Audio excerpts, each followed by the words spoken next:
আজকে বানিয়ে নিলাম খুব সহজে চিকেন কাবাব।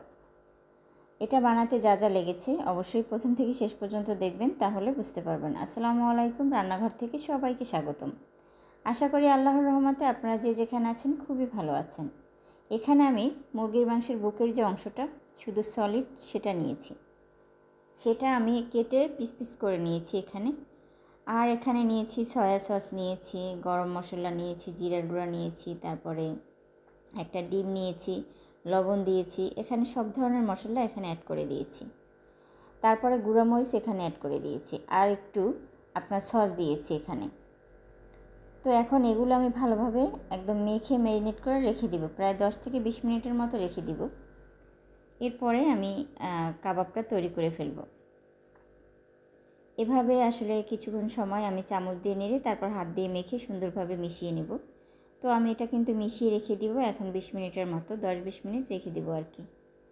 এটা হচ্ছে ক্যাপসিকাম, আর এখানে পেঁয়াজ আছে। তো আমি এখন এটার মধ্যে সুন্দরভাবে গেঁথে নিব। একদম খুবই সুন্দর এবং মুচমুচে হয়েছে খাবারটা, খুবই ভালো হয়েছে। এভাবে করে আসলে বাসায় খুব সহজে কাবাব তৈরি করে ফেলতে পারেন, তেমন একটা কষ্ট হয় না আসলে এই কাবাবটা তৈরি করতে, বেশি একটা সময়ও কিন্তু লাগে না।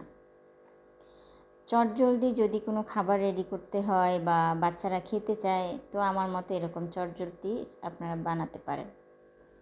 তো আমি এক এক করে এখন কিন্তু একটা প্যানে তেল দিয়েছি পরিমাণ মতো, দিয়ে আমি এগুলো দিয়ে দিচ্ছি। এগুলো দিয়ে আমি কিছুটা সময় রেখে তারপর একটা ঢাকনা দিয়ে দেবো এখানে।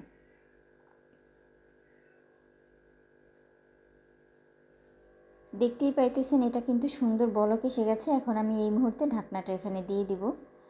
ঢাকনা দিয়ে আমি প্রায় 2-3 মিনিট রেখে দিব, এরপরে আমি আবারও উল্টে দিব।